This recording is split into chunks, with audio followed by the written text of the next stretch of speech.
I don't think you're going against an NDA to share knowledge. If you don't share knowledge, the industry can't grow. How did you find the content networking event so far, and with the focus also on the night that me and you had a chat in front of everybody? Yeah, I think it's quite a nice initiative. Yeah, I think it's also good to see people. It's an opportunity to see people we haven't seen for a while, and to kind of share notes and share opinions on what's happening in the industry at the moment. I do like the feature where somebody or an invited guest gets to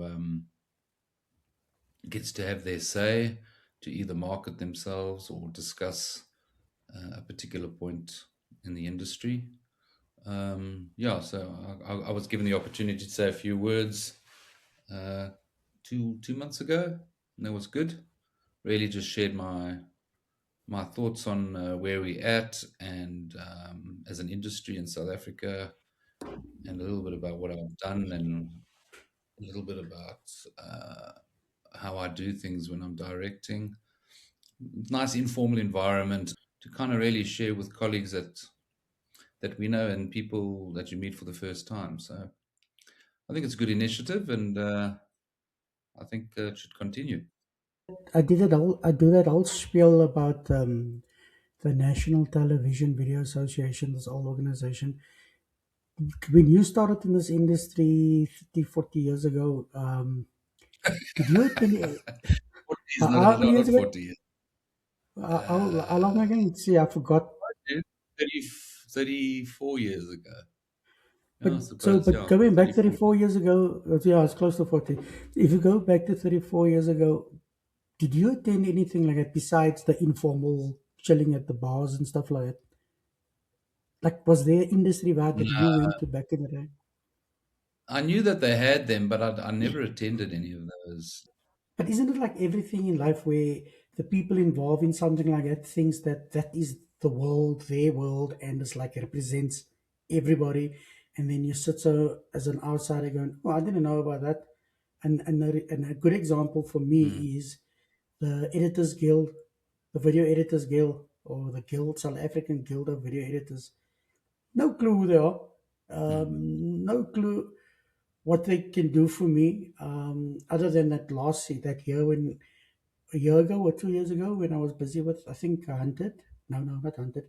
When we were busy with editing Family Feud, and then we got told is that they will give us free pizza if we go to Coalition. And then all the video editors said, "Come, let's go," and then we went. That was the only interaction I ever had, and I've been a video editor for 30 years. And what did they discuss? Well, it was more like a meet and greet, and then free food and drinks. and and then I brought up my experience with a streaming platform, and then I like, yeah, you have to write it down, and we need to go and present it to things, and I was just like, I was keen at the moment, but then also, unfortunately, in our business, if you talk too loud and moan too much, you get blacklisted, and then you don't get hired. So it's best not to say too much and just work everything from a positive note. Hmm. So you think it's dangerous to give too much of your opinion on Also, things the going on? crap part for us is we're tied by NDAs, Yeah, fair enough. Yeah, So I mean, we can. got to be I careful actually don't which, even. Yeah, especially the ones it's a. that are still in production. Yeah. You got to be careful.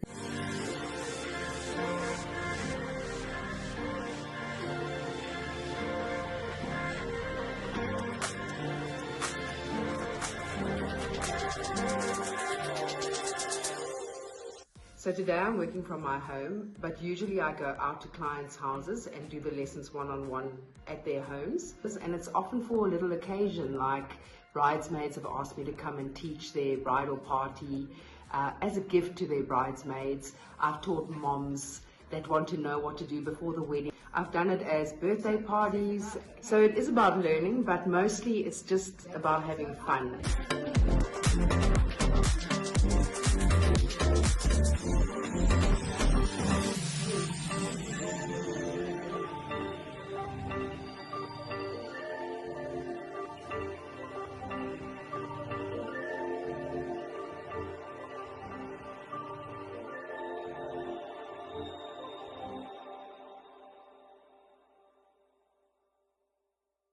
So you have to be careful, but also like I'm also still not 100% sure. Like, say we've done like we did poet practice now recently. How much of poet practice can we actually talk about in a public domain? And like, I mean, obviously you can say the show was about this, and that. People would have watched, seen the things we would talk about. And I'm always confused. You mean like talking what happens behind the scenes and how we put it together? That kind of stuff. Well, I know that that is supposed to be like, I mean, you can't really talk about that. But I mean, in essence, the magic of that type of show is the fact that the way you guys did it on location, I mean, it wasn't the most ideal scenario. It's not like you had budget for to make sure everything was covered the way we wanted to. And the way the production team did what they did was magical in with the limitations. So I'm not sure if we can actually talk about those limitations, because is that going against the NDA? I'm not sure.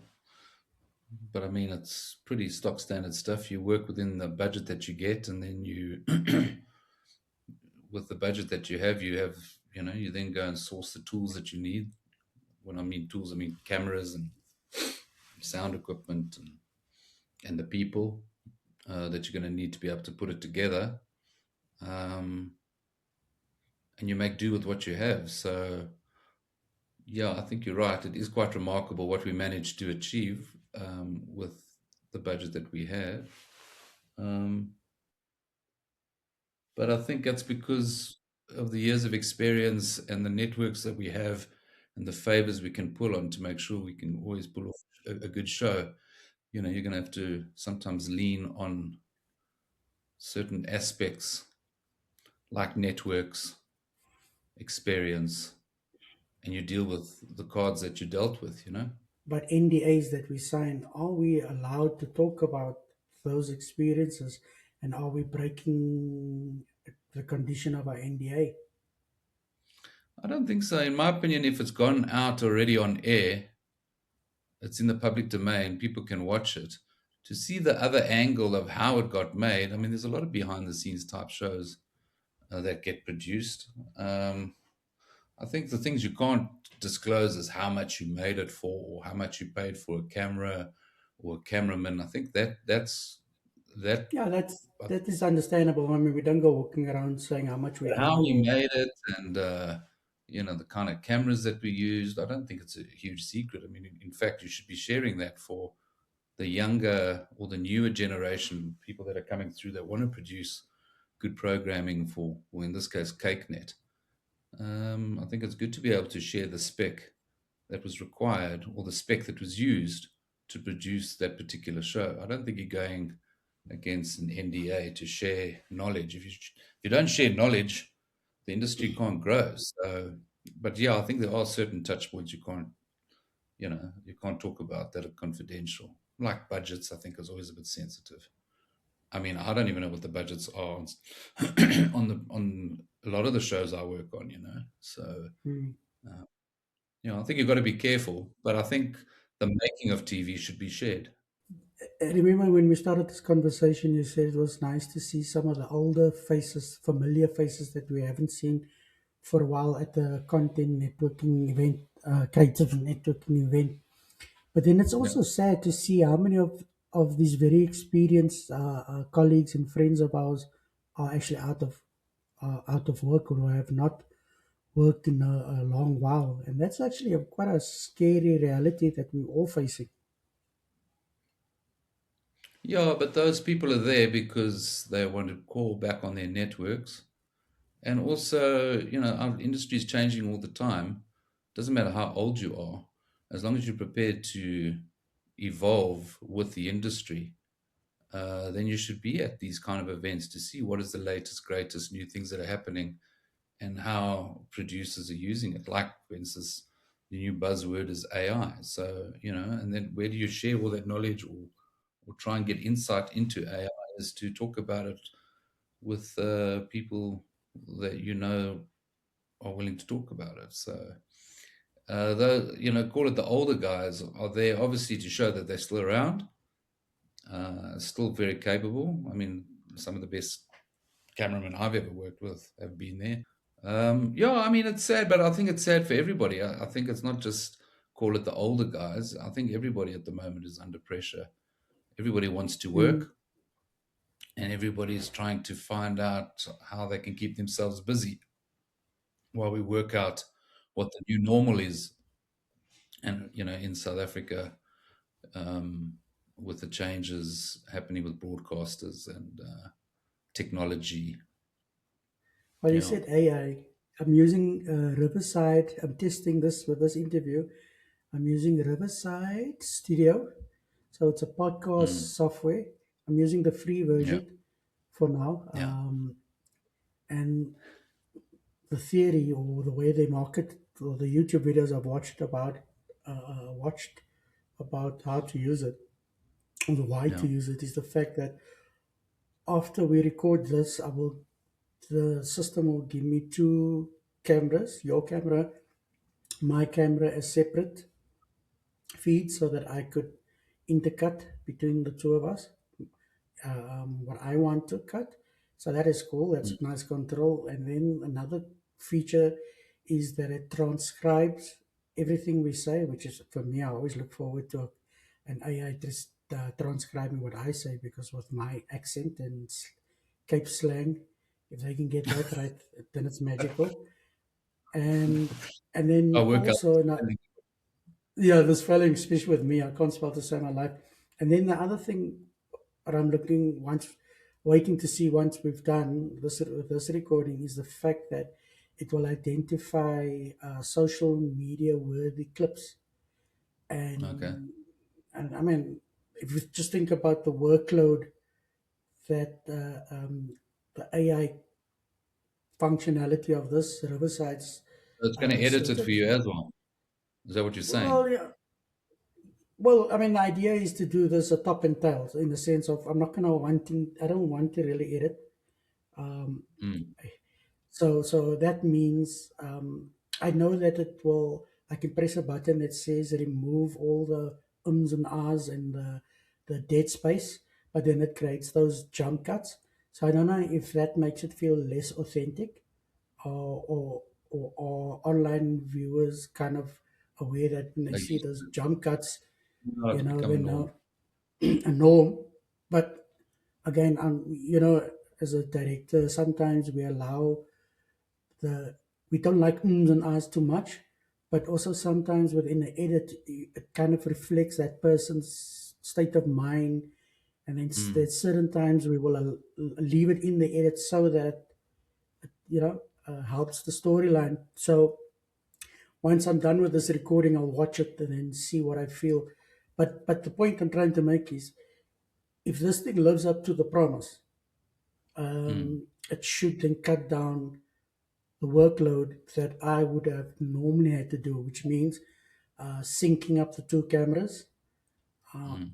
then watching everything, deciding if I'm going to cut, if I had to cut it up, and then doing like if now it's standard for transcribing content so that you could do subtitles. Um, uh, that means So, also you're just think, using AI to save you time. yeah. You're using AI And to basically save you time. Yeah. I remember when I edited Housewives of Durban, the one season two, I think. Yes, season two, episode two.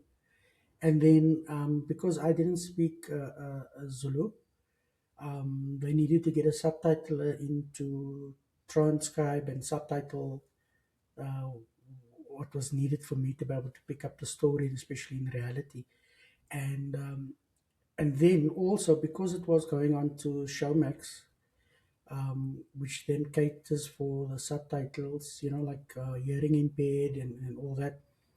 Then there was a company owned by I think two ladies, that had the contract to do the subtitles. So now I'm just thinking as I'm talking here now, that means with these new AI tools, that people's company might be killed off unless the AIs haven't yet mastered the South African languages as well as No, I the don't think two it'll kill it within off. there. I think if somebody, I don't think it'll kill it off. I think somebody's still got to work with it. So it just means they will be able to do their job quicker. They're still going to have to, in my opinion, you're still going to check it afterwards. Still going to need eyeballs to go through it. Yeah, But okay. that We, dubbing company or transcription company or subtitle company, what do you want to call it?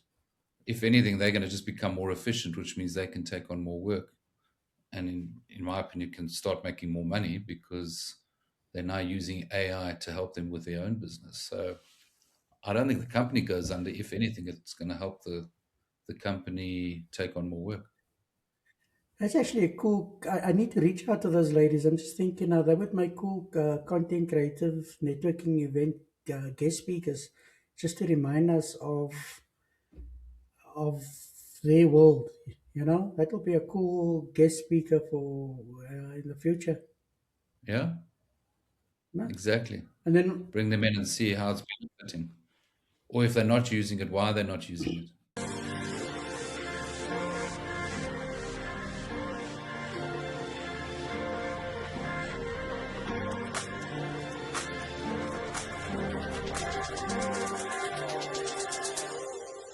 So today I'm working from my home, but usually I go out to clients' houses and do the lessons one-on-one at their homes. And it's often for a little occasion, like bridesmaids have asked me to come and teach their bridal party as a gift to their bridesmaids. I've taught moms that want to know what to do before the wedding. I've done it as birthday parties. So it is about learning, but mostly it's just about having fun.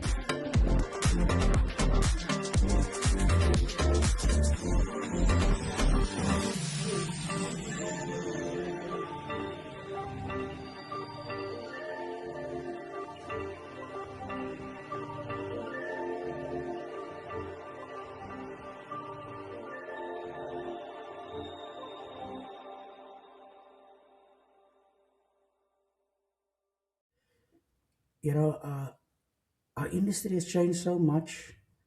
I'm playing around with a lot of different AIs to help improve my workflow as a video editor. Mm. And the one thing I've noticed, like when we do our normal big productions, then you have your assistant editors, if you're lucky, two assistant editors that prepares everything to assemble cuts, to multis. They just, when we rock up as senior editors or editors, you literally start cutting, watching and start cutting. And when you work on smaller productions, and then I realized spoiled I have been on those productions, but also I walk away with another level of appreciation of all the headaches that they have to solve before or resolve before we get there as the editors on the show and start cutting up like this project that we are doing now with the Ultimate Alpha, where I had to play that role. Jish, what a But I learning mean, and there's a just AI reminder. tools. I can tell you now, the assistant editors are using AI tools to already help, you know, make sure they don't have those what you call headaches as they're working through all the media. I'm pretty sure that they are already using these AI tools to speed things up so it can be ready for edit quicker for you editors to get hold of and start editing. So I'm pretty Yeah, sure there's I remember a use. Ethan on Hunted. I know he was, and you showed me a couple of things in Mm, Adobe, but at least Ethan still has the old school mentality of double checking it. mm, Because sometimes I mean, if I can pick up a spelling error, then it's sometimes it's bad. yeah, yeah, yeah. Still saving time, even though you've got to go and check it, you still got to moderate it. It still saved you a hell of a lot more time. So I mean, if you think of like the projects we've been doing, I don't know what we would call alternative approaches for years now. I mean, you remember we did that thing with Joey Rasdin. We did that thing with um, Sibusiso. He was then the Sports. rugby journalist, sports journalist, um, and Yes, like we've really been doing a lot of experimentation for a while now, eh? Yeah, yeah. VR, AR. Yeah. Yeah, the golf. But Remember? Yeah, you that. gotta play with all this stuff, and then because you never know which new tools are gonna stick or which new technology is gonna be the new thing, and some come and go, Um, but you got to stay on top of it. You got to, what I say, play with the stuff, and see if there's anything complement your content. Remember when we were doing Survivor season 6 champions? No, with The one in Conor Malaysia is Kircher, yeah, that's uh, champions. Yeah. champions, yeah, with Conor Kircher and Mark Fish, and then I found like a website thingy, a link thingy where we could put the like the fruit that they had on the island into a screen, and then it would give the information. It's this type of fruit Mhm. found in this area, and it would basically from the video clip that had that fruit in, it would then identify that and then give you the little bubble word bubble that describes. Do you remember that? Yeah, yeah, yeah. And then the next Um, one we tried when Afrikaans were doing the Survivor Philippines. We did the one with VR where we had a VR team go out oh when it yes, I was remember that. late running, and we put the hidden immunity idols on the actual island, and then ran Yeah, a I remember competition. that. That was so cool. So we played with Um, it, but it was nice. It was more like a gimmick thing. It's not like they did it again, but it was nice and something, a novelty for that particular season. So yeah, it's always nice to play with this stuff. And as I say, you never know where it could go. It's the same with the AI. We don't know how far it can go. We know it can go very far. if you think of how people are talking about, if you have content on YouTube, that you need to Mm, give some form of reward for the viewer to watch the content that they can use either in that world mm. or something that they can go and redeem um, for a coffee Or or something. something Yeah, in the real world. So in many ways, we were playing with that. Or rather, you guys were playing with that on that Survivor, and that was how many years ago?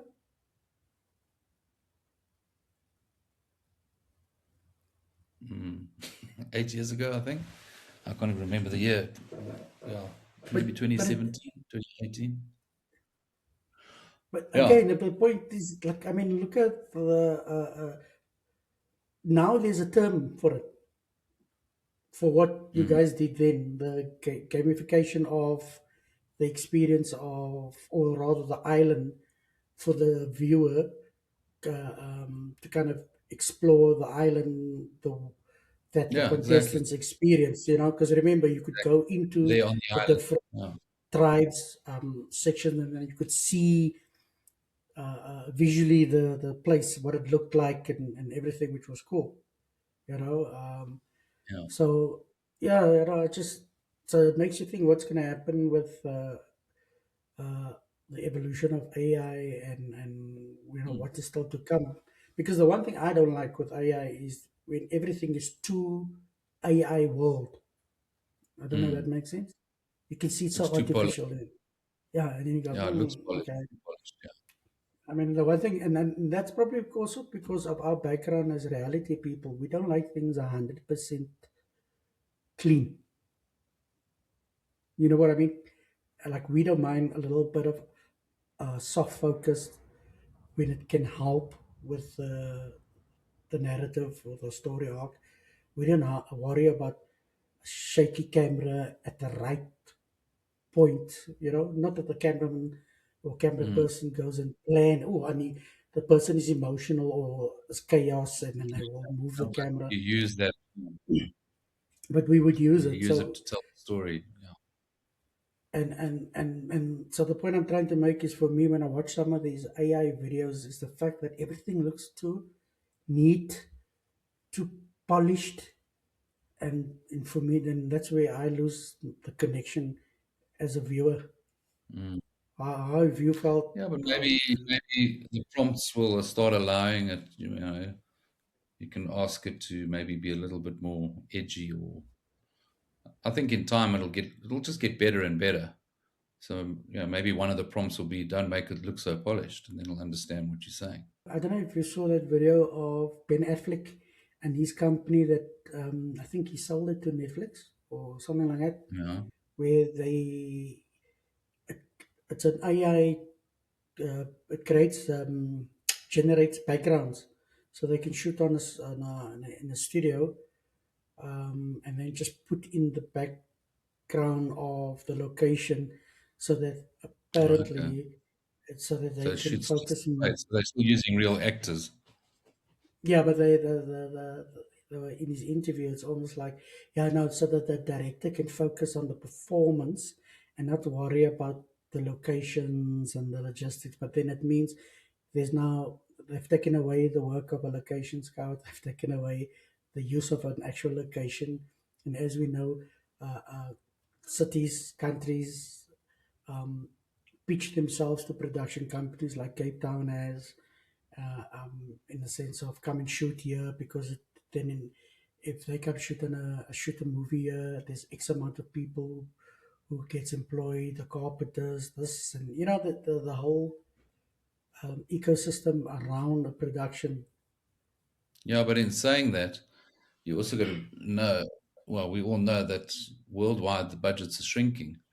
So to save budget, it's normally logistics that is the real killer. So the idea would be, if you can shoot in a studio on the screens, and put the plate on the screens, you don't have to worry about weather, you don't have to worry about traffic, you don't have to worry about management of people, um, you don't have to worry about the sun going down. So it does have its benefits in terms of trying to make high quality shows on a shrinking budget. You know, that's where AI is really going to help. So I can see why people would be interested in looking at what Ben Affleck has uh, essentially sold to Netflix. It's a cost saving exercise. I'm sure there will be some stuff that needs to be shot in the city, but Well, at stuff least that the they, plates. yeah, but I mean, there's still going to be other shots that you're going to need in the city. You might not need a month there. You might just need a week there because the rest of the stuff is all shot, in studio, and that's a big cost saving exercise. Have you ever done drama, scripted content? No, it's never really appealed to me. It's not that I've never really had the inclination, although it's never been offered to me. So I wouldn't say no if it was offered to me, but it's not like I'm bobbing around trying to get somebody to pick me to do their movie or their drama. Um, I've stayed more in the game shows and unscripted stuff and live shows. Because I'm also sometimes think about my journey as a video editor. Like, why didn't I never really pursued it. But when I started off 30 years ago, if I want to be a film director, I want to be a film producer. And then, in Cape Town, we had quite a good, Cape Town was always the film, servicing film productions, commercials. And Mm. then, but I never actually like pursued that as an editor because if I'm just thinking about it now, I started off doing community stories, community organization stories. So it's almost like documentaries, and then from that got poached or hitched, headhunted by ETV, and then went straight into news, and then obviously never went away The dramas. dramas. But Yeah, then also, yeah, I think it's just the path you go. You get booked on something. If you do really well there, you get booked again, and then ends up your time gets spent more on shows in a particular direction purely because, yeah, your kind of career just went that way. as I said, it's not that I'm not still not opposed to doing dramas or films. It's just that my path never really went that way, and I was always okay with it because I was always busy doing game shows and live shows and other, But if reality somebody shows. was to offer you a drama, would it be studio based or do you think it would be location based? What would you prefer first? Either or, honestly, Because I honestly, mean, like multi-camera, in other words, sorry, let me rather be more specific. Multi-camera studio based drama, rather. like soapy or Well, not necessarily soap. I mean, I know that soapies are the ones that normally uses, control rooms and vision mixers and yeah. TDs. Um, but yeah, again, look, I don't have a real Okay, preference. honestly, I'd flip a coin. That's if it was offered to me, I'd give it a go. And I think if I did a good job, or give it my best, if I do a good job and people like it, then get booked again. If I'm not busy on something else, that's how I look at it. I remember But once at Super Sport, when Super Sport was on. Fuck up, but I'm not going against NDAs. But at one point, SuperSport moved from Liquid, Pinnacle, mm, editing software and server structure to Avid, and then Avid developed the ISIS and hmm the file management system. What was that file mm, management system called? But okay, that file management system, and then they chose 5 editors, and I was one of them. They called us avid super users, and then we had to do special training um, on the avid. that's for super Yeah, sport. for super sport, and then they had like a guest house around the corner that we had to go and sit with this guy, some British oak, I think, and he was going through those things with us. And I'll never forget. There was one exercise he gave us. He gave us footage of like those scenes where a patient gets rushed through the doors of a ER, of a hospital, get wheeled into the emergency operating theater. So and so stat, give me that, and it was so cool because here you had mainly sports. We were doing mainly sports video edit highlights editing and sports packages, magazine shows and stuff. And it was mind blowing to see how differently we use the same footage and how But you all cut it differently. persons cut completely different.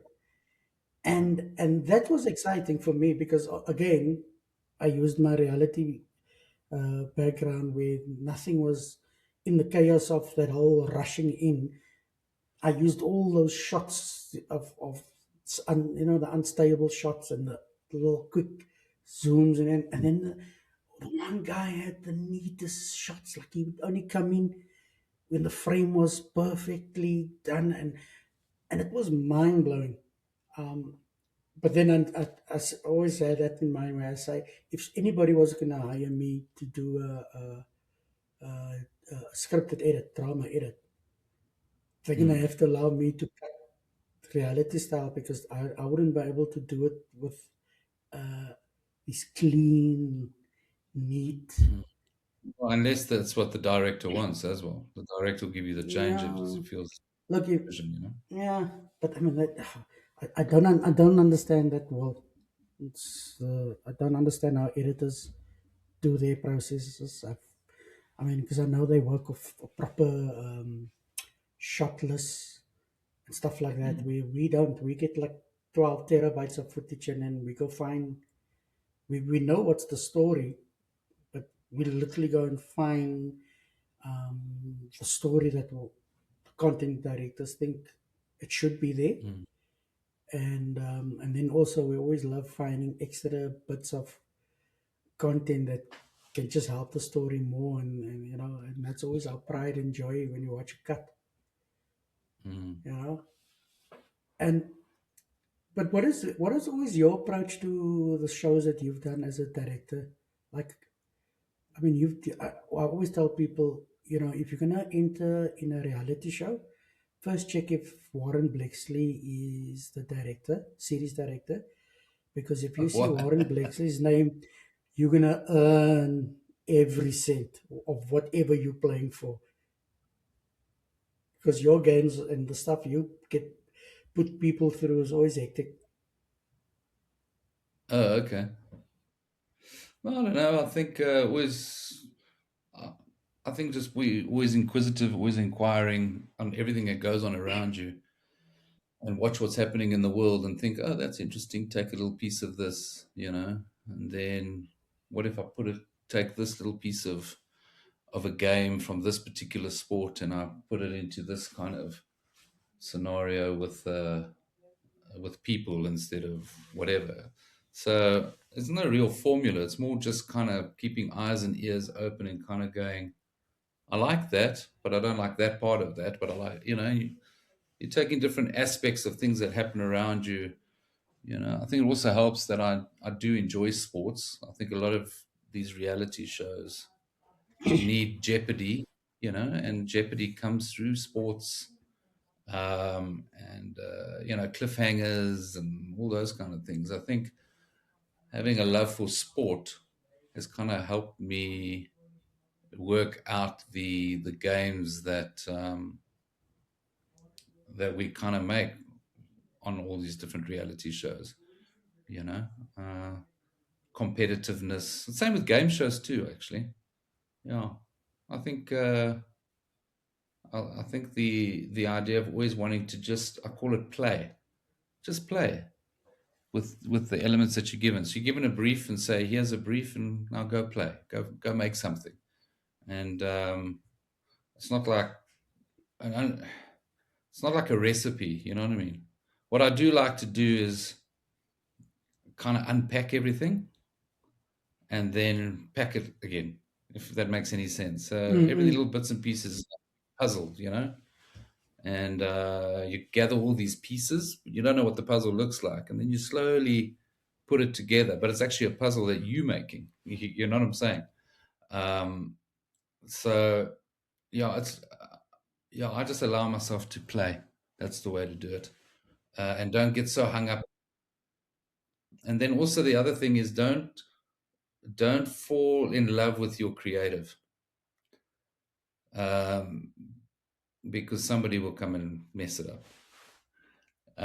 So I don't allow myself to be totally in love with a particular creative treatment that I might be doing, because not everybody's going to like it, and powers that be will want you to change it if they feel they don't like it. So you've got to be open to change, but be willing to play, um, and then from there you'll carve something out.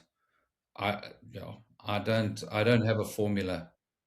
The really important thing is to just make sure we pick a good team, like-minded people. As much as the ideas are actually a collaboration of a few people. It's not just, well, I'm talking from me.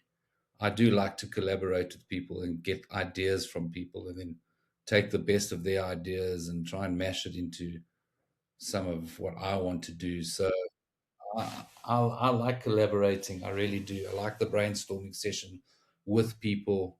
Good ideas or bad ideas, any idea is fine, and then you'll slowly work through it to create something really nice. So that's something I always try and make sure, and part of the process of getting the show going is to brainstorm with the other key creatives, like the art directors, the DOP, to all kind of get around a table and get some sort of vision going, and then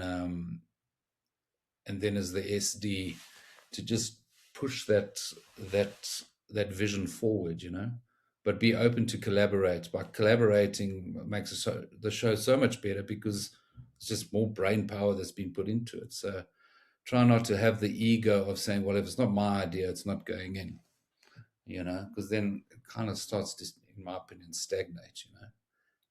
So be open to any ideas. Even the silly ones aren't silly until you go, oh, hang on, I can use a little piece of that. That particular idea could work really well with this game, maybe not even the same show. It might be a silly idea from 2 shows back that you remember. You go, oh, I remember that. Maybe I can use that in this particular show. So just be open, and that's part of creativity. Don't box yourself so much.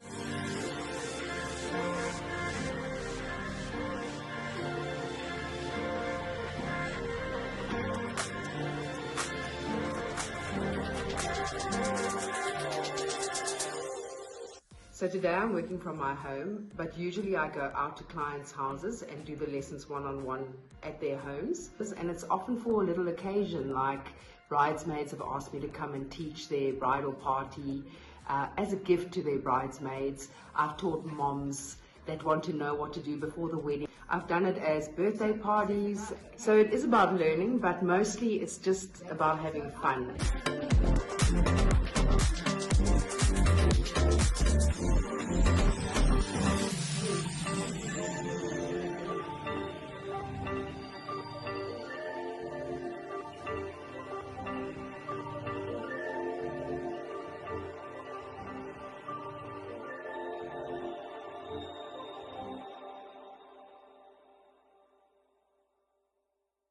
If you think back of the shows where you were SD series director, and so in other words, where you had to develop the concept, or in collaboration, Yeah.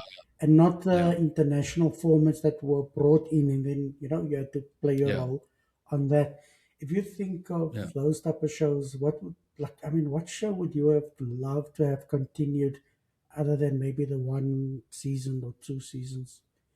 Like, is there like a show that goes, Um, yes, I really wish they had more seasons of this? I quite liked that show we did. You worked on it as well. Was a sports rugby show. It was called Up and Under. It was a rugby Yeah. reality show.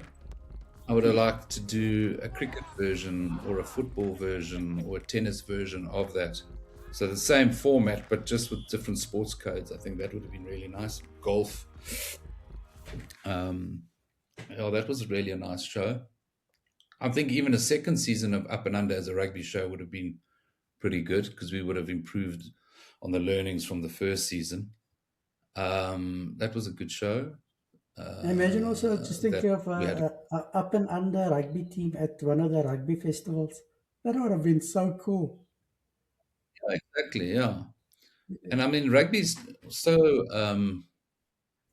in fashion, if I can call it now, because the Springboks doing so well. It's getting a lot of attention. So I think the market is due for a good rugby reality show, Well, we did a game show for Just Add, for CakeNet, Just Add Productions. And that did very well. It actually won a SAFTA for Best Game Show 2 years ago, I think. And that was only about rugby, around the Rugby World Cup. And obviously did well. It was now well packaged, and I won an award for Best Entertainment show of that year. Cool. Yeah, I remember you saying. So those anything with games, anything that's in jeopardy, will the person make it? Is this guy going to make it to the end?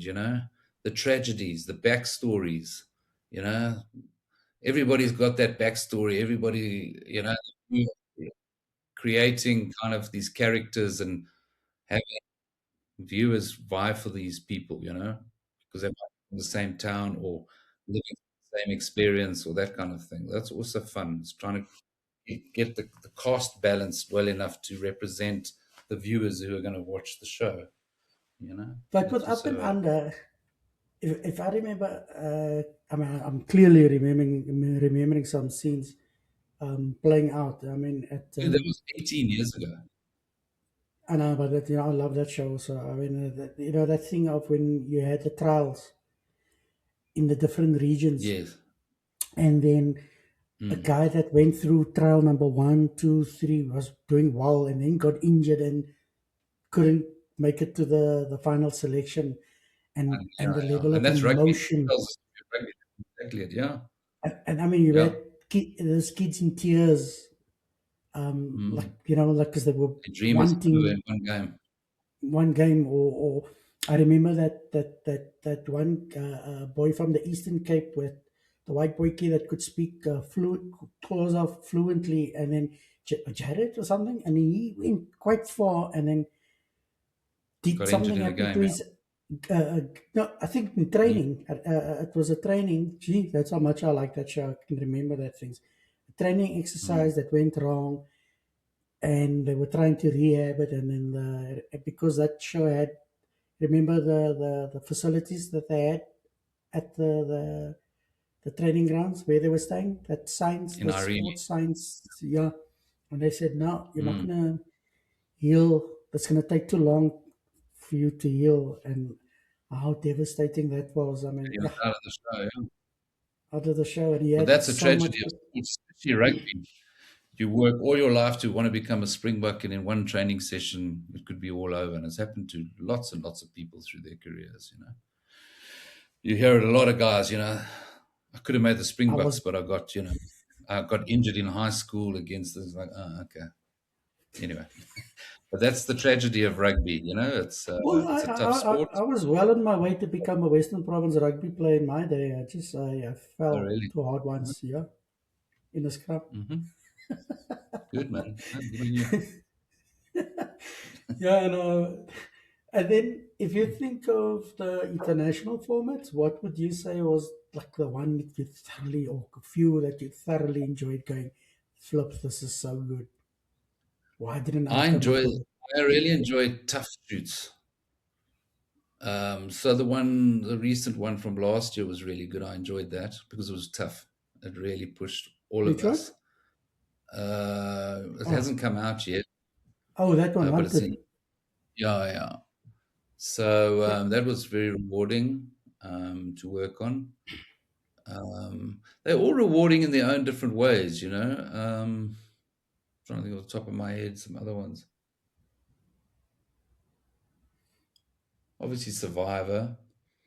That's always good because with Survivor, the challenge is how do you make it better than the season before? That's always the brief I give to myself. It's like, okay, especially the second season. It's like, it's got to be better than the one before. And if the one before was really good, how do you make sure that the next one's really good?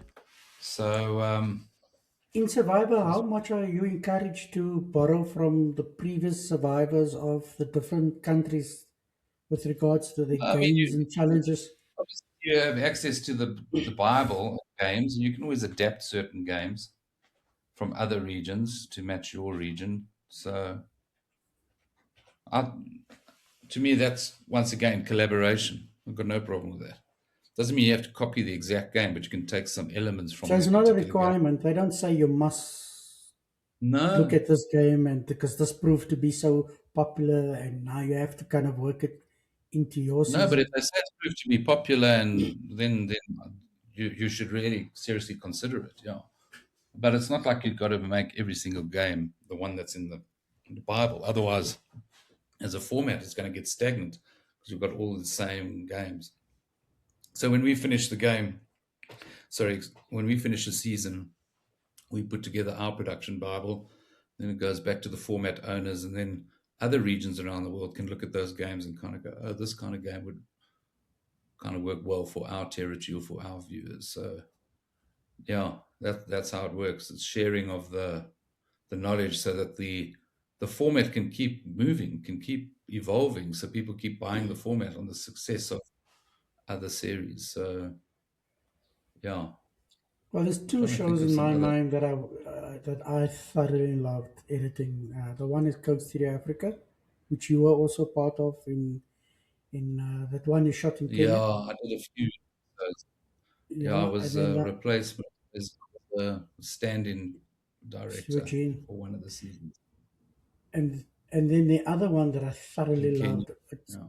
It's a close second to Coke City Africa. Is the first season of Masked Singer, which I worked on, and then that one also won SAFTA. I Uh, might I claim that. okay. I played I definitely claim that one. But the fun part of that show was the fact that it had established celebrities singing and performing in the masks and the outfits. but there was no real prize. Their lives weren't going to change. Them winning that competition didn't have an impact on career, life. So the This is level fun and of, light. yeah, it was so much fun. It was so light, and it was so nice, even in the edit. Like the sense of just have fun with this, compared to like Mm, the other shows where that this could change this person's life. That 1 million rand prize money would mean a lot to their family, to themselves, to their family, and stuff like that. And that was the one thing I loved about the Mars Singer South Africa, which I hope that comes back soon again. just remembered now another show I enjoyed making was really long. 20 years ago, it was for SABC, a show called Elite Ops. It was a special forces training reality show where we took the average person who thought they could take on the South African recce training and see how they cope, and that was Hmm. that was really good. That was even before the Survivor days. That particular one, And that that was for a particular show. SABC audience. Yeah, we only did one season though, unfortunately, but it also got nominated for a SAFTA. Didn't win it. I think it was best reality or best unscripted or something like that. That one I would love to do another season of. Um, And but that, yeah, I that type think of maybe formats is quite big internationally. I mean, I think I've seen a couple of different variations of that with mm, the British. Uh, yes, yes, um, yes, yes, yes. they've So we even made that show before the Brits made their version. So it was an old one that really maybe did that's a well. nice Yeah. web series to do, especially with tidying now with everybody being super fit, uh, doing high Yeah. rocks and what's the other one, Well, CrossFit the and format that we've been working on now, that Ultimate Alpha, I suppose it's similar to an Elite Ops, except people aren't wearing uniforms and running around in the bush and sleeping in the bush. But it's something similar where, where people are at the height of their careers, or the height of their sports codes, and compete against other people at the height of their sports codes and compete against each other to see who's the fittest. I'm quite looking forward to seeing that yeah, format no, grow. that shush. But I think it's got a lot of potential. Yeah. What I like to, like when like when you cut any show, it's you go through this learning process of getting to know the characters, getting to know, and you almost kind of form a relationship through the screen where you feel you know this Yeah. person. And Mm. what blew me away with the And then when you Ultimate meet them in Alpha, real life, they don't understand why you're so nice to them. They go, "Who's this guy?" yeah, no, It's because you're familiar with but him and also they don't you know why. familiar, yeah. Yeah. But the one thing I loved about one thing I'm loving about the Ultimate Alpha, even though I can't relate to them in a sense of their level of physique, and I mean, I've at 54 now. I mean, I'm carrying so much weight, and you look at the how fit these people are, and yeah, I mean that lady, that sprinter, Karina Horn. I Mm. mean, she looks like She's if you think amazing, eh? of that American statues, like those statues with the I kind of like seeing the statue of somebody carrying the world, and then you see the muscles in the right places. That Mm. lady, like, I mean, she could be used for campaigns Mm. everywhere with just her physique, and then the fact that she is a South African sprint and hurdles record holder. I Mm. mean, so it's not like it's just the looks; it's the looks and the No, no, she's accolades a of high performance achieving the athlete. yeah, and Yeah. it's mind blowing. And then also I think of like I never thought judo as a sport was. I always thought Yeah. judo is like oaks hugging each other until somebody gets tired and they fall over. until I saw. And If you we remember the we're now footage, the African champion here in South Africa. And, people don't even know who he is. If he was walking he's around, they a, wouldn't know. He was standing in a front of you, high. standing as the African judo champion. But Crazy. remember the But footage that's what's that going to be nice about Ultimate Alpha is the fact that we can now look after call it the smaller Cinderella sports. I'm hoping this type of show can, show the dedication of these elite athletes that never get really seen. You might see them if you watch the Commonwealth Games, if they've even managed to raise the funds to get there. But these guys that train every day to be in peak condition, and most South Africans don't know who these people are. Obviously, the people that are interested in the sports code know who the family, champions are. yeah, But yeah. so that's what I also like about Ultimate Alpha is the opportunity to see other big sports stars. Not just I've got nothing against the rugby guys and the cricketers; those are our main sports, and that's all good. But they've But got there's their a lot of other finances good sorted. sports. There's enough support. There's corporate support. There's fan support. I Yeah. mean, they don't, Yeah, but also the Ultimate Alpha, we've got the rugby players there. We've got some provincial guys that played that are still involved with the sport, and we've got some ladies that play for the country. So yeah, it's not like we're not going to see them. I just like the fact that we can see the other sports. How does a guy well, playing, doing judo perform against somebody who's a sprinter, a rugby in player, a yeah. particular field? So that's what you're But going to be seeing through this series. I must just like anybody watching this video now, can look at the Ultimate Alpha. Look for the Ultimate Alpha website. I'll put the link down here below on whatever platform this is going on, and then also the YouTube channel. Um, go and look at the profiles of some of these people. Actually, look at the profiles of everybody. Mhm. But you'll see. Look at Libby van Rensburg. So Libby van Rensburg, the Yeah, rugby lady. Like that the you way on she the spot the there. but okay, Libby, Yeah, but just Libby, yeah, Libby, the and then flower. she, Yeah, yo, the tackles in that video of her that she sent us the archival and footage these that are I high put into our performance profile. athletes, man. Yo, They're like high performance big athletes. hits. And then the judo guy, as I was saying earlier, when I saw how Timothy. they do Timothy, when they do that, when he took the oaks out, I'm like, yes, like my wings, like when he takes the oak down onto the mat, you could literally hear the oak's wings being knocked out. I mean, like, I didn't know it was that hectic, because you think of mixed martial arts sports, you think of boxing, and you think that's the only thing, and judo, like always oaks pulling on each other's shirt. It's like almost like a Now with bar Ultimate brawl. Alpha, now with Ultimate Alpha, there's because you've got a pool of 20 elite athletes, male and female, all competing against each other. Obviously, we weight it's not totally, Mm, biased for one person, but it won't be uncommon for you to see somebody like Libby going up against Libby, the the fly rugby half, lady, the rugby lady, going up against Timothy, the African judo judo, champion. We will put them up against each other on something that looks fair for both. You to understand what I'm both. saying? And you'll know that with their sports mind and pure determination, they're going to Well, go hard at each other and they don't know what's coming up. That's also the fun bit that I was telling you about earlier.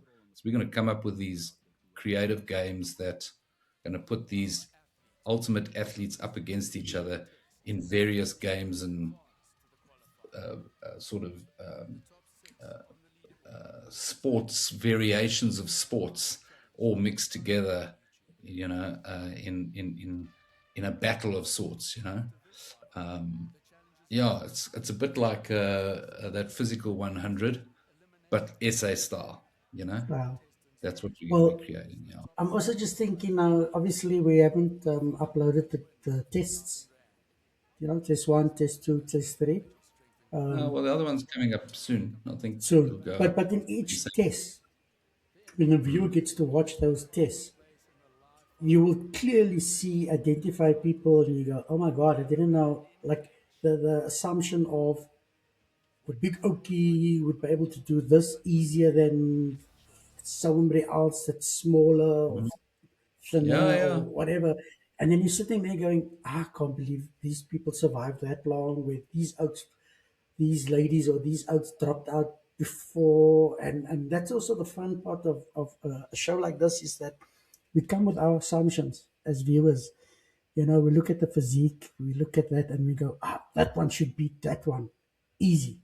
And then And you're then you look, surprised. Okay. Yeah. I'm not sure. Yeah, I remember like once we did that during the end, the to the close to the end of COVID, we did that South African Ice Skating Federation thingy, the Yes. youth thingy, Yes. and how amazing the talent was at that event. And then, like again, that's one of those sports that you don't see Mm-hmm. anywhere on TV, and that was South Africa's top ice skating from the little kiddies to the young adults, and it was mind blowing. I mean, I'll never forget what we saw. It's so sad that these sports just get like totally unseen, you know? Yeah, but I think what's exciting now, I mean, they're unseen, but everything's changing so quickly, Siraj. I mean, you can watch now. I mean, that ice skating we did only went to YouTube. I mean, people could watch that for free. I suppose the big cost for ice skating South Africa is for them to how do you attract people to go and find the coverage of that event we did, or build a library of uh, SA skating where you can go back and watch all these champions perform. It is out there. It's just I think it just needs to be organized. Um, and now it's great that there's technology out there that can start looking after these, call it Cinderella sports. So it wouldn't be awesome that, as an example, okay, I'm pushing the ultimate alpha here, but imagine, I know no one knows Timothy because I didn't know who Timothy was until I saw his He was there, yeah. credentials and you go homework and you go, oh, okay. Then I hear, I think 2 weeks ago, yeah, no, he's the African champion. But wouldn't it be great that, okay, maybe Timothy's not a good example because he has performed really well, but through Ultimate Alpha, you draw attention to a smaller sport like Laren, who's a weightlifter, a very accomplished weightlifter. Is that the one with the By her tattoos there? Ultimate Alpha, yeah, the lady with the bike. Oh, okay, Yeah, yeah. Geez, yeah, yeah. yeah, yeah. So, you pull by her performing well in Ultimate Alpha, pulls people into the interest of, well, I'm hoping, into her sport. It starts pulling people across to that sports code to see a little bit more. So what she's really doing is she's profiling the weightlifting sport code by being Well, part that Muzi guy also. of the. Say Remember again? the Muzi, Yes. the other weightlifter dude that has a Yeah. big Yeah. title and he's a brain. He went to study and he's like the working for Kaiser Chiefs. I mean, like I wonder if the soccer players actually the Kaiser Chiefs realize that this guy, their conditioning Do they specialist, actually have? Yeah.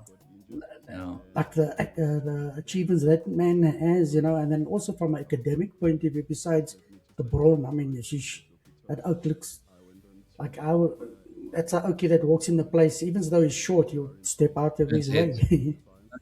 That's it. Yeah.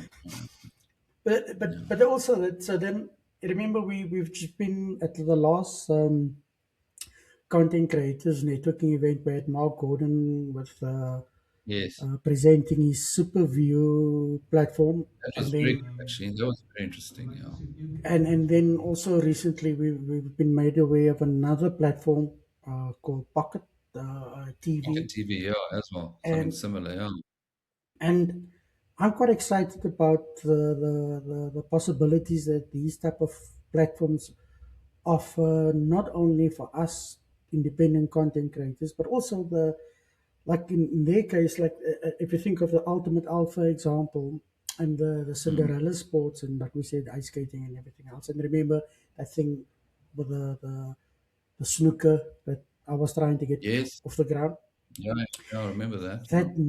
That here's a new platforms now offer us opportunities as independent and also as sports coach to actually Mm. grow an audience.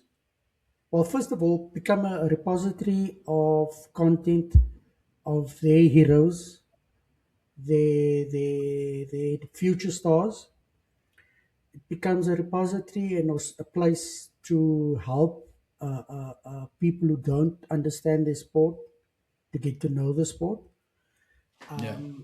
And in that process, take along their supporters. And so, in other words, you might have a company or two that has always supported the, like, you think of the ice skating event, there was one or two sponsors. Actually, there was a lot of sponsors that had to come together to make that national event possible because people came from different provinces. And now you're going to have a platform. I mean, YouTube is amazing. However, the limitations for us and for the sporting federations, the sporting codes or lovers of a certain sport, is that now you can produce the content. And Mm. again, you don't have to, technology is evolved that you don't have to have a 20 camera OB standing next to a field anymore. And Well, in saying that, it's still good to have those big rigs, but yeah, the 20 horses for camera production courses. is still impressive. There's definitely a place for it, but But to cover a that with football horses for game doesn't. courses, because That's that what would I'm be for saying. Yeah, it doesn't mean your that. national things. But the point I'm Yeah, trying to make is in a very that's, long-winded way is the fact that now you're going to have these super view TV platforms. You're going to have the pocket TV platforms where you can produce this content. You can then go out and monetize that content, so you can get a cafe. So like I'm here and I need you. I can then go uh, uh, get cafes, restaurants, bakeries, approach them and say, if this sports code has stars living here, and for 100 rand, 500 rand, 1,000 rand, we can bring up your logo when people watch it. You can even do a product placement, and I just think that is super exciting. I don't know but what's to your see take on how this. well I think it also helped with COVID. Also helped us along, or bring it to the fore, is the schoolboy sports or school sports, netball and all of that, and you see the amount of advertising around the netball courts at these schools, because these schools now know that people can watch. The people in the community can now watch these sports uh, on YouTube or any of these platforms, and there are now sponsors getting involved because they see the opportunity. So it's the hyper local kind of scenario where, as you say, the bakery that supports the local high school can now put their banner up and know that when people are watching this particular school compete, this for the first time ever, this bakery is now getting a broadcast coverage of their logo, either as a key on the actual screen or as a banner on the actual field. Um, Oh, that's like we quite were nice. talking the other day, tokens that the viewer can go to the bakery and say, That's it. you ran a campaign that I can get the donut instead of paying 20 rand, I can get it for 15 rand. Here's the code, Exactly. Yeah, yeah. and that type of Discounts. thing Yeah. is Yeah. discounts and I Mm, mean that is exciting. I mean, because it means the spill off is from screen mm, to real world, the sport, the people in the sport, the supporters of the sport. I mean, just yeah. it's not like we're not saying that you can't do it via net, what's it, with YouTube, YouTube. but just the process is so different. It's so like the But control is. what I like about the Superview and Pocket TV is you could almost hard lock your own little ads, your hyperlocal ad, little 10-seconder, 15-seconder within your content. So, as the guys go to half time, for instance, for the oranges. Maybe the oranges are brought to you by the local fruit and veg guys. You can roll out a little 10-seconder that says, today's oranges are brought to you by so-and-so grocery store on the corner of X and Y. You know what I'm saying? That's really quite cool, you know. You can't do that with YouTube, you know. Well, I'm not sure you can. I'm not sure you're allowed to do that with YouTube, if I can call it Well, that. I mean, we can understand that it's a big machine, and the big machine would always have more controls in place because, and then Yeah. it's also the marketing infrastructures based on another big machine that you need agencies, credited agents. There's just so many Yeah, moving parts, and it's fine. it becomes It's there. unaffordable as well. Yeah. Mm. But for us locals, I mean, the fact that we can now, as content creators, go to a brand, go to potential sponsor and say, we can put it in. We can do it with press of a few buttons, get it in there. You can also start forming, or you already have like the workshops I used to do it when back in the, before COVID with Multi Trace Talent Factory, where I used to go and teach their students how to use mobile phones as cameras for production. So now you Yes. can get the newcomers come with their phones, go and create cool looking adverts. It doesn't have to be a Mm. multi-million rand campaign. Mm. Shoot Mm. it, get it edited, and get it onto this platform. I mean, so it opens up an ecosystem, a new ecosystem Mm. And of. the barrier to entry is not expensive anymore. You don't have to worry about the gatekeepers of the ad agencies that determine the spend.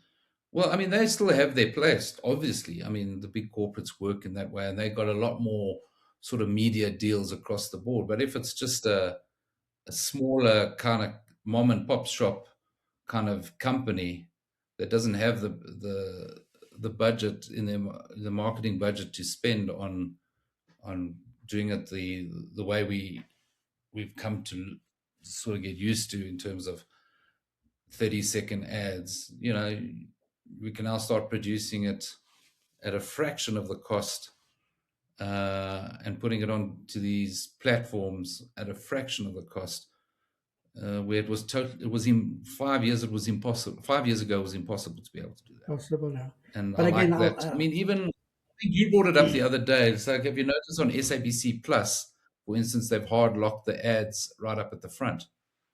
I think it's very clever. Before you get into the content, watch this ad. You know, we're not chopping it from 30 seconds to 5 seconds. That's the ad. You watch the ad because these are the people that are now funding this content you're about to watch. I'll I think, mean, yeah, why not? again, SABC Plus has got a. If they don't go and mess it up, they are on a winning wicket. I mean, last I heard is 2 million users, and that hard Mm, lock thing is because works because if you want to watch that episode of whatever you want to watch, then you are required to watch that ad, and because you're exactly. not paying for it, Yes. and you want to watch it, you'll watch it because you've got no Yeah. other option. There's no skip. You understand? And Exactly. I Yeah. love I love that. But what I wanted to just say again, that gets me so excited about Pocket TV and Supaview TV is the tokens, because so besides the squeeze back of the image while the kids are Mm, playing cricket or whatever, yeah. the fact that you can now generate some form of token that the person watching can use to go to the business, to actually go to the Mm, business that is showing us support. Again, I use the bakery because obviously I look like somebody that goes to a bakery a lot, and go with a token or whatever that how that token gets represented in the real world, well, it's codes, digital. whatever. It's an app, Yeah. isn't it? You go there, click on the bakery. The bakery's part of the app. I don't know. I'm just thinking. I'm Yeah, blue so sky so here. it's those are things Click we on it. still, but the Yeah, fact those that are you can go different from the ways. video on an online platform, go to a business, redeem it, then walk away with a product. For me, that is such a big Mm, positive, mm, and that's what gets me super excited about all these mm. possibilities.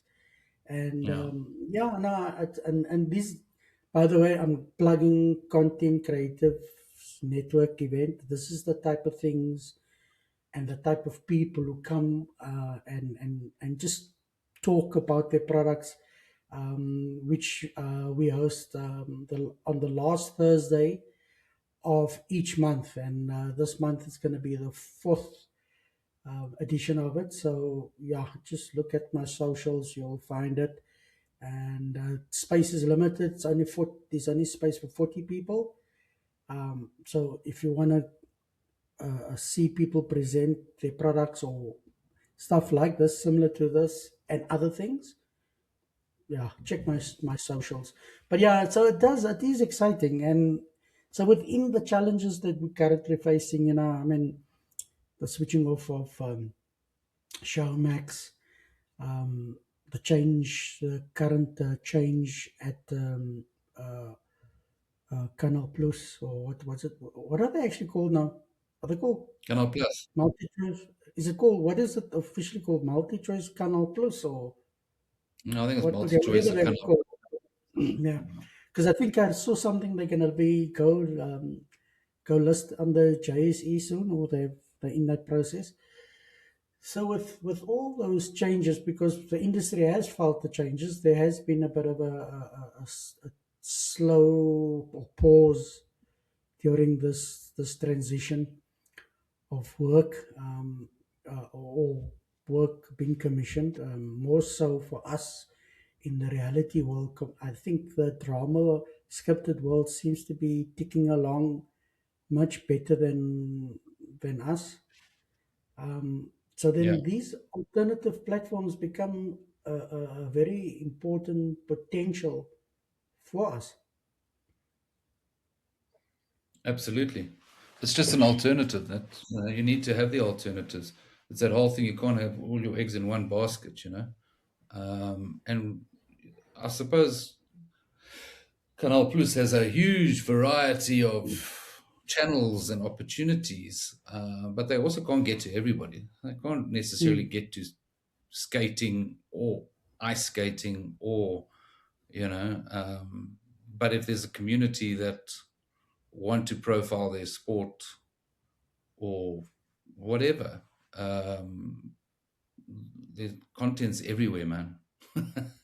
You know, even the niche markets, you know, if you're interested in wildlife or if you're interested in spiders, you know, then you can make something on spiders, a whole channel on spiders. remember that Eh? web series you introduced me to, Moor the Boer? Oh yes, very good. Very good series, and that's again a specialist in what's it? A target specialist target Yeah, market. yeah. Very It was specific a niche. specific niche market, and so for those who don't know, it's a what's it? It's a similar to that show you did for SABC, where the guys do the military training type of thingy. So here, these oaks who are doing their mixed martial arts training, farmers, and they do their mixed martial arts, and then That's they it. compete. I mean, A lot of brilliant, farmers. Yeah, absolute brilliant. So yeah. and that's the magic People of watched it, what's. and Yeah, there was brands attached. I think King Price became the sponsor of that production. I've been trying my hair. I mean, I'm trying hard to get Conrad, the director, to come in and talk about that. I need to call him again to see if he's still keen. I would really like him to share that. There's such a cool story, success story, and we need that. We need that examples to motivate people. Going, it's impossible. No, you just have to do it. You know, it's and then yeah, also have a plan for God to get it in front of viewers. keep going with the CCN initiative. I think it's good, and I hope it keeps growing. And yeah, and let's keep collaborating and sharing as we move forward in this exciting career of television. and content Cool. creation. Content creation, yeah. Cool. Thanks, Warren.